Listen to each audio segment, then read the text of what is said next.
All right. Rooted in the divine. This ended up being a perfect picture. So I want everybody to look at this picture.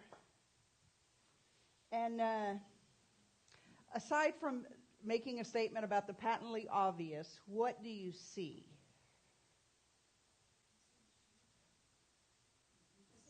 You see a shadow. I see his white shoes. You see some white shoes. And the sky. And the sky. You're looking down, but you're also looking up. You're looking down, but you're also looking up. He's viewing himself from a different perspective. Yeah. The shadow's distorted. Yeah. So, y'all are good. What we are seeing is a reflection.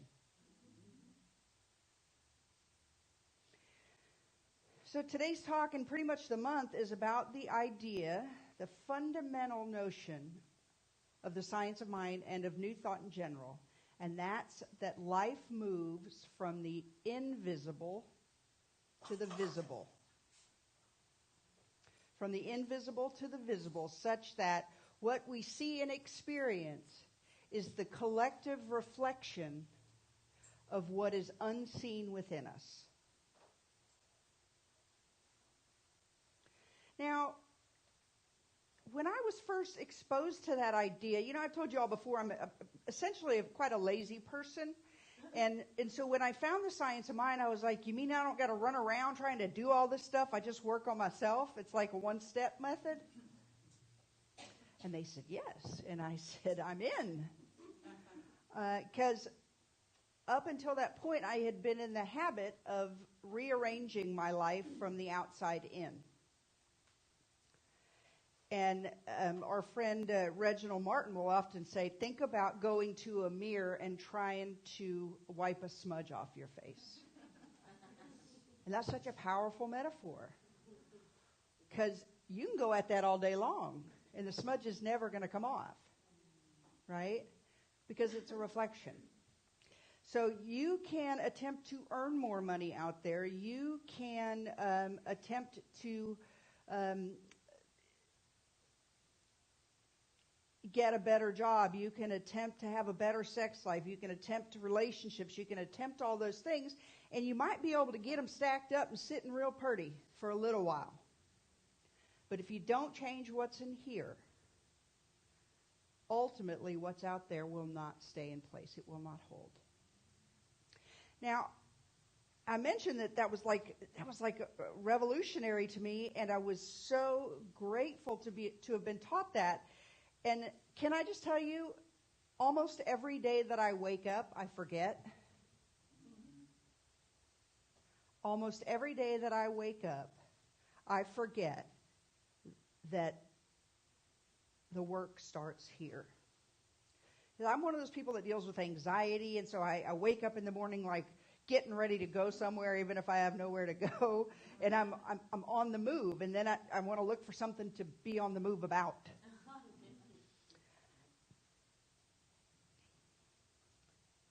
And it's not a great way to start the day. And it's not a great way for me to live my life. And I do it. I do it. And I think we all do. And I think no matter how long we've been on this metaphysical path, we slip into periods where we forget what the fundamental teaching is. That we live life from the invisible, from consciousness, the sum total of our thoughts, beliefs, attitudes, and feelings, into form. From the unseen to the seen, from the unmanifest to the manifest, from the invisible to the visible. That's the progression.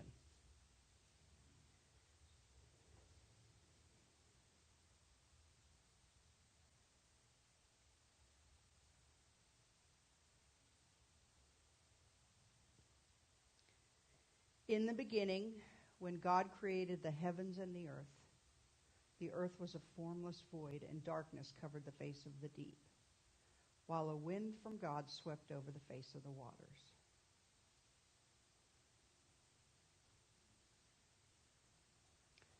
Genesis. First book, first chapter, first verse in the Hebrew Bible. See, we're being taken back. Even from the beginning, we're taken to the beginning.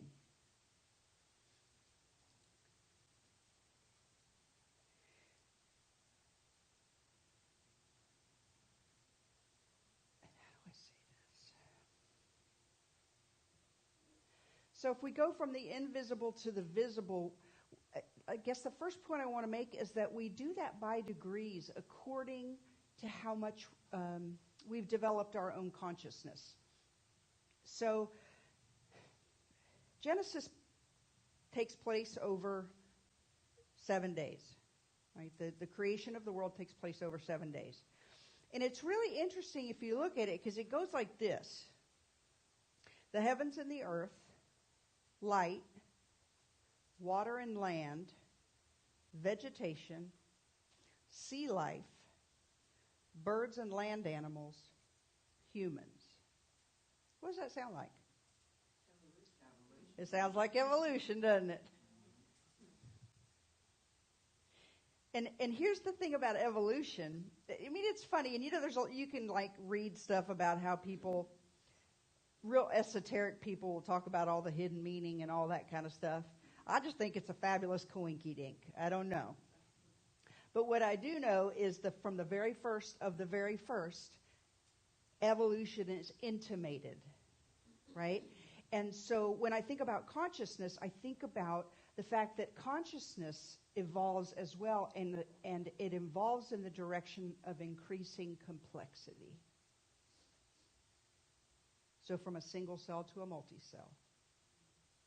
And I think because we are made in the image and likeness of God, that we evolve in making the invisible visible according to the degrees of our consciousness, right? And you can sort of loosely overlay that with give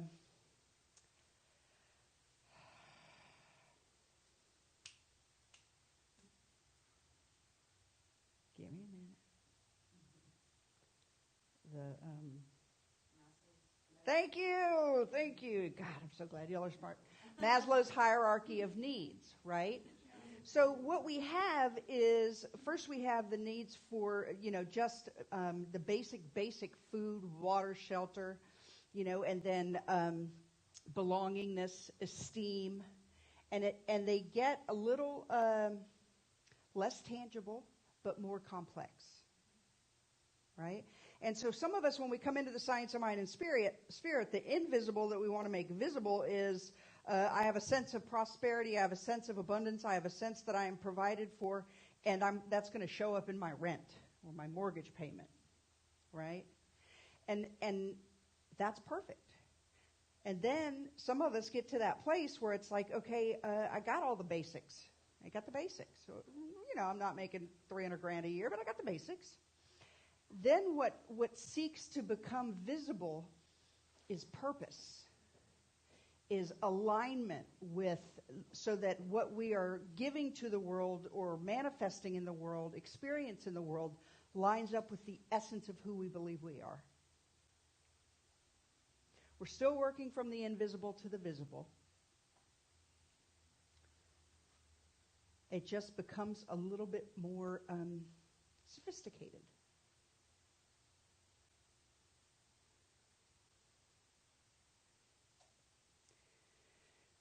Now, this whole working from the invisible to the visible thing. My teacher, Kathy Hearn, says there's nothing happening out there.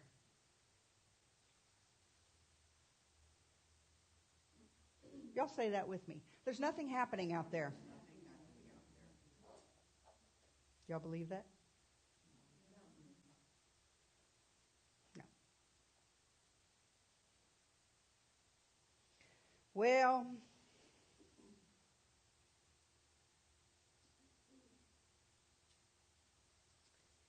there's nothing happening out there that I am not interpreting according to the view that I have or according to the consciousness that I've developed. according to the truth that I claim. See, that's an absolute thing, that there's nothing happening out there. And I used to rail against that, but now when I'm confronted with it, what it allows me to do is take responsibility for what I see and what I believe about it. Right? 17 people died at that high school in Florida. That happened. That happened. Nothing changes that. Now, what do I want to make visible from that? What do I want to make visible in the world from that? What do I want to experience within myself? Because see, I hate being powerless. I hate it. I hate feeling powerless. And so I have to go back to that fundamental truth that tells me that no matter what is happening, I'm not powerless. Because I own my reactions, and I own the actions that I take as a result of something that I'm perceiving.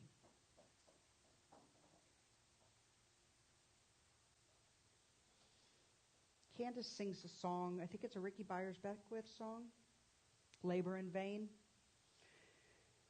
So that's actually in the Psalms. And I'm going to read you Psalm 127.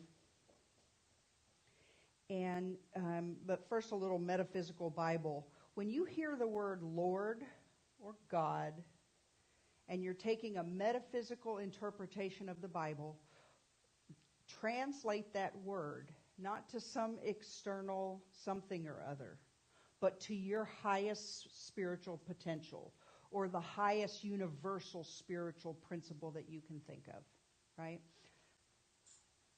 So that Psalm 127 is, unless the Lord build the house, those who build it labor in vain. Unless the Lord guards the city, the guard keeps watch in vain. It is in vain that you rise up early and go late to rest, eating the bread of anxious toil, for he gives sleep to his beloved.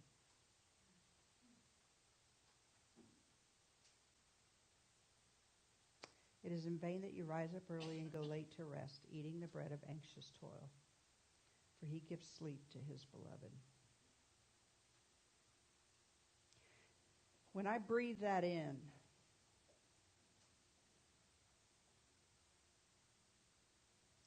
when I let that wash over me,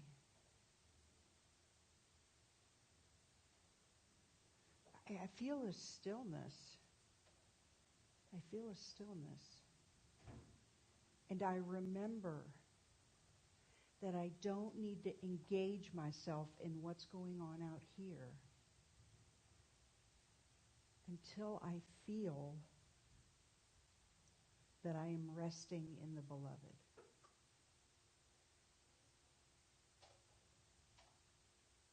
Until I feel that sense of inner stillness and inner clarity that tells me what's mine to do.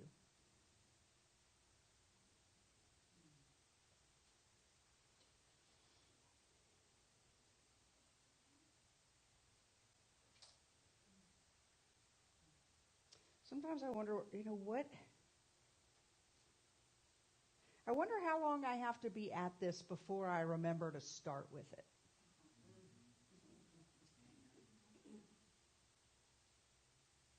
I wonder how long I have to be at this before I remember to start with it.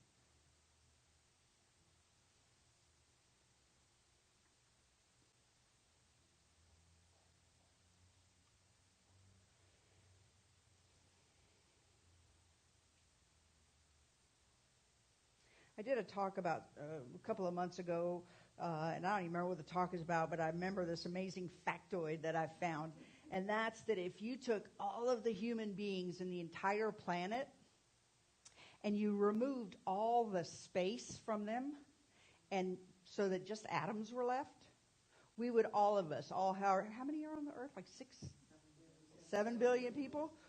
All of the matter would fit in a die that big, a square that big, like that. All of us. Huh? Or mostly nothing. Or everything. Or potential that could go either way, right?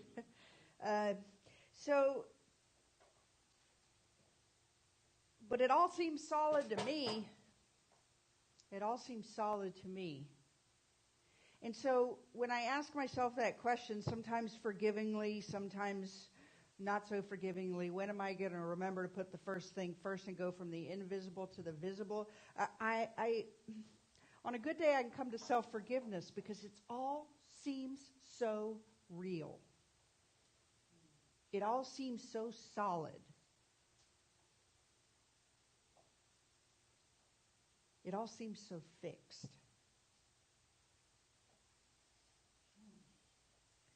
But if I go back to Genesis, in the beginning when God created the heavens and the earth was a formless void, and darkness covered the face of the deep, while a wind from God swept over the face of the waters. See, we go from the invisible to the visible and all those other back and forth things I already said a couple of times. But we also go from stillness to action. Right? Things were still. And then they were in motion.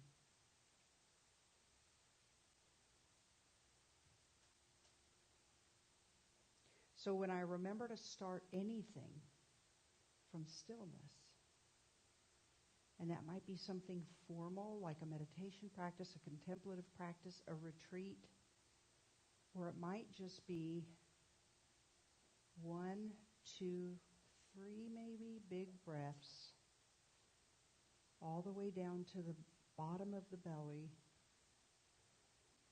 so that when I exhale, that still small presence has room.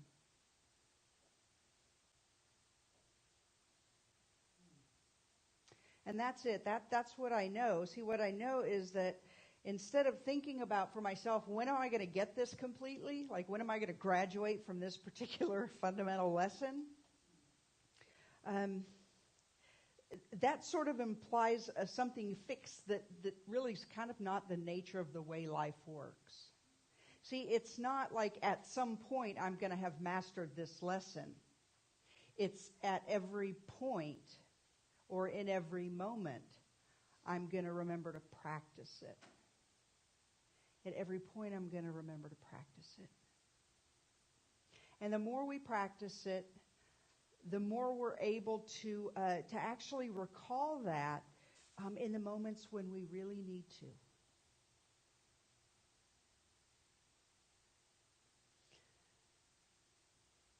So I'd like to close us with a closed eye process.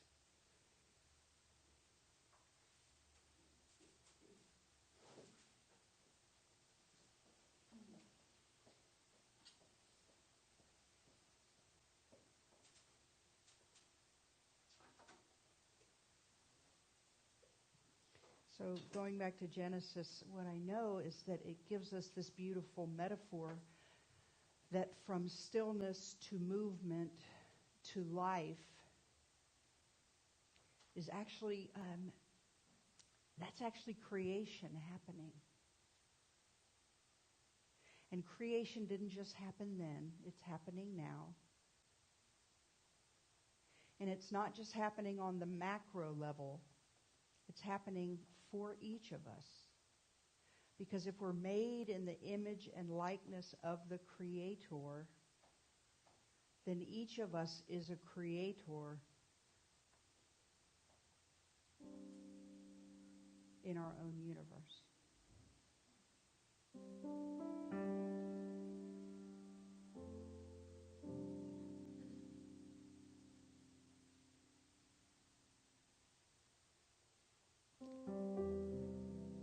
So beginning with the exhale, beginning with emptying, allow yourself to breathe.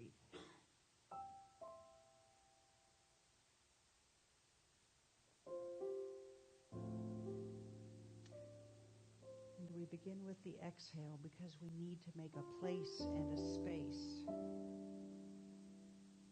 for the stillness that's at the bottom of the breath before newness comes in.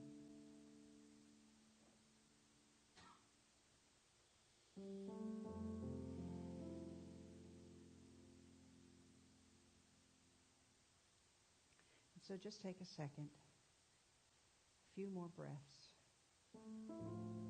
focusing on the exhale.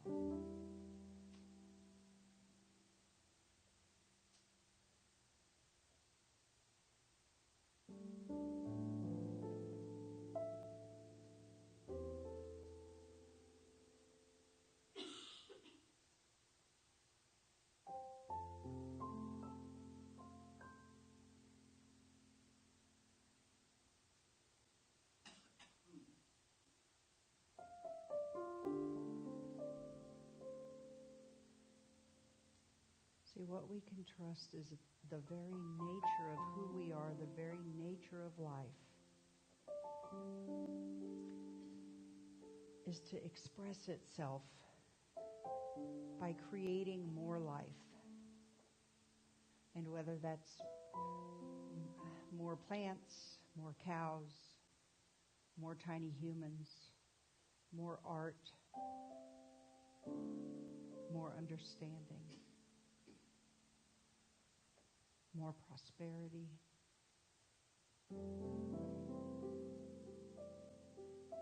But we can only remember this fundamental truth when we are present enough in the moment to stop the monkey mind, to stop being fooled by what our eyes see and our ears hear.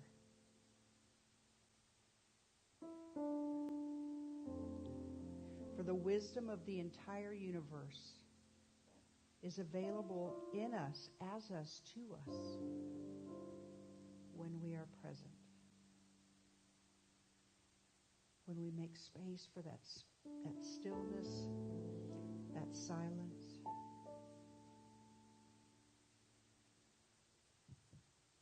That then moves itself into life.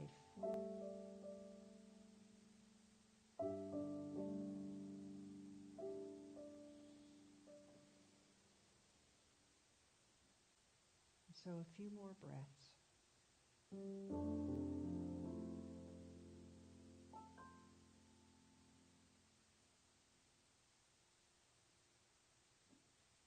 And say to yourself,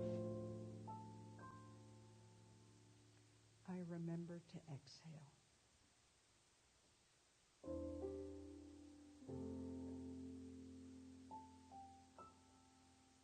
I remember to exhale.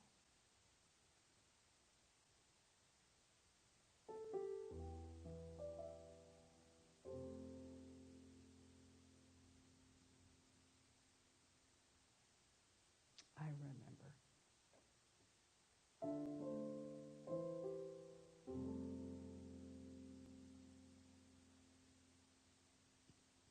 And so let us pray.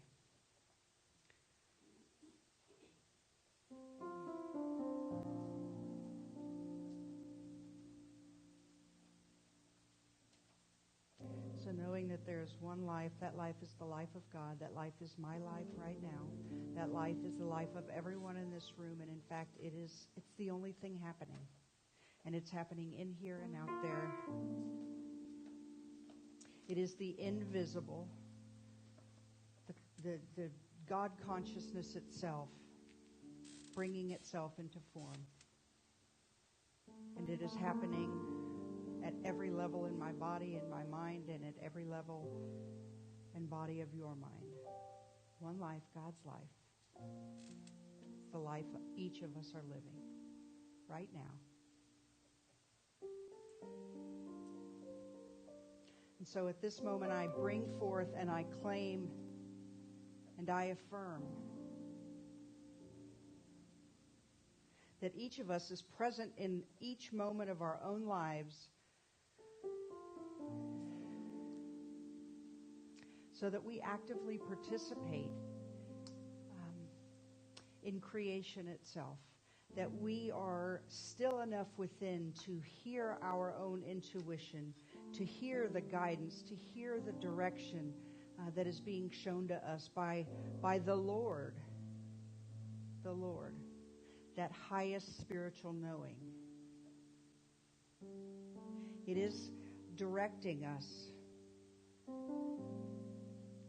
It is unfailing, because that voice, that intuition, that invisible knowing is our connection with the all, that the all that knows everything past, present, and future, that is everything at the level of both potential and fulfillment.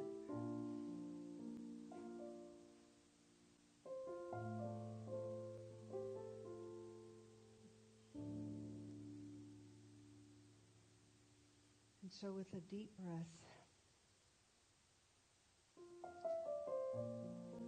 and a sense of gratitude,